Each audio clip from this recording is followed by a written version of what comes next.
Now, to fund these measures, up to $17 billion from Singapore's past reserves could be used. And that's more than triple the sum from the last time Singapore dipped into its coffers during the global financial crisis. The resilience budget, together with the national budget announced in February, will create an unprecedented budget deficit of $39.2 billion for this financial year. Cheryl Lin with more details. Mr. Heng said Singapore's reserves are a bulwark against crises of an extraordinary nature, and a rigorous framework ensures it's only used for the right purpose. Despite political pressure to dip into the reserves, he said the government has only done so once, during the global financial crisis over a decade ago, when $4.9 billion was withdrawn. And while Singapore's been saving for a rainy day, he called the COVID-19 pandemic a mighty storm. We are experiencing a confluence of multiple external shocks. A pandemic that has triggered many nations to shut their borders, limit exports and halt economic activities in order to fight this pandemic. The economic impact is magnified as the global economy is already fragile and further weakened by a protracted US-China trade conflict and an oil price war. So this is not a normal business cycle that we would have anticipated and dealt with using the revenues collected by each term of government. It is a black swan event that comes only once every few decades. The government has obtained President's in-principle support to draw up to $17 billion to fund some of the measures to save jobs and the economy. Mr. Heng cautioned that nobody is quite sure how this pandemic will develop because of its complex nature amid a deeply intertwined global economy. But he said that Singapore has the resources to meet this crisis with confidence, as it has prepared itself well. It's also keeping a keen eye on the latest developments. The government will continue to monitor the situation closely and do more as and when we need to. Should it become necessary, I'm prepared to propose to the President further draws on past reserves to deal with the situation.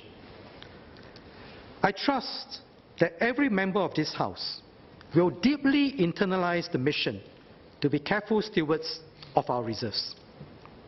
Compared to previous times when the balance sheet was negative, the overall budget deficit for the financial year 2020 is the largest.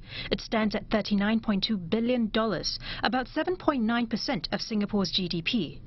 This is also nearly 4 times the amount estimated slightly more than a month ago. But Mr. Heng said even with this unprecedented deficit, Singapore remains fiscally sustainable because the government has been disciplined on its use of reserves. Still, the finance minister warned the country must be prepared to face significant risks as revenues come down and spending goes up, but assured that the country is ready to meet them. He also said the government will continue to review expenditure plans carefully. All of us must remain prudent in the use of our resources. Because of the urgency of the situation, we are providing significant help to many groups in this budget in a broad-based manner so that we can reach as many of those who need help as possible and as quickly as possible. I hope that those who receive support will use the resources wisely and responsibly, or channel it to those who may need it more. At the same time, we will not hesitate to take action against any abuse. And for more insights, we're joined by Keat, CEO of the Singapore Business Federation. Thank you very much, Mr. Ho, for joining me. So what stood out for you in the $48 billion resilience budget that was announced? Well, at the end of the Parliament session this evening, all the MPs in the House gave Mr. Heng a standing ovation. So I would do likewise. It's outstanding. I think it's bold and it's impactful. And I think Mr. DPM Heng has listened to the needs of businesses and met those needs in areas of cash flow, in area of providing adequate credit, and in areas of managing costs. So I think it's an astounding, impressive, bold package that can meet the immediate challenges of businesses. Yeah, Mr. Ho, special attention will be paid to companies in the hardest hit sectors like aviation and tourism-related industries. For small and medium-sized enterprises, though, in these sectors, what are the most pressing and immediate concerns that they will have? I think for the aviation sector and the tourism sector, which are supported by extra wage support. The pressing need is that the demand has dried up. So, hotels have no more people occupying it. Airlines are not flying. So even SIA, being a large company, is in difficulty. So the small SMEs in these sectors will be in greater difficulties. So I looked at the criteria for defining which companies qualify for the enhanced job support scheme. It's very clearly stated that only certain companies, mostly by the particular code, so they must meet very strict criteria. Now, some SMEs would meet those criteria. Some SMEs working in the aviation or tourism industry may not meet these criteria. So I think it's important, first of all, to have some flexibility in deciding which company gets the enhanced support of 75% in the job support packages. I'll give you an example. I could be SME providing laundry services for a hotel. All right, most of my businesses are from hotels. Because the hotels are not having any visitors, my business as a SME has dried up. But I'm an SME, I'm not classified as a hotel, so I don't get that extra support.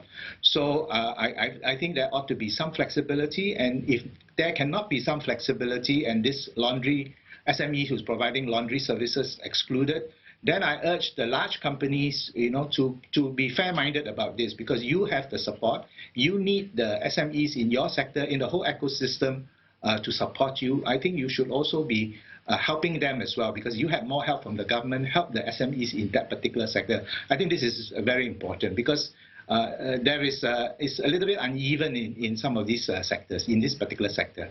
Well, speaking of flexibility, workers have to be flexible as well. So DPM Heng, he called for Singaporeans to stay employable during this downtime with an emphasis on retraining and upskilling. But the question is, for those who actually face retrenchment, how adequate is the assistance to actually get them back on their feet? Well, I think we went through every crisis, and for sure the retrenchment normally would go up. But I think it will be a considerable achievement if in this particular crisis we manage to lessen the number of retrenchments. So I think going forward, the objective really is to lessen the retrenchment, and this can happen because firstly, not all sectors are not doing well. Some sectors, like for example ICT, cleaning services, healthcare services, they are still looking for people. There are job vacancies there. That's number one. Number two, I think because of COVID, government is putting forward additional jobs that they need as well. And we have quite a bit of support in terms of for the PMETs to switch sectors in terms of the adapt and grow. So a lot of these people who would be retrenched can be put into this training as well. So I think because we are nimble, you see, we are small and we are well organized. Actually, this is going to be very key for us. Can you imagine if we go through this crisis and yet have very small number of retrenchment? I think that indeed is something that is a remarkable achievement for Singapore if it can manage that. All right. Indeed, flexibility is the name of the game here. Thank you so much, Mr. Ho, for speaking to us. We've been speaking with Mr. Ho Meng Keat, CEO of the Singapore Business Federation.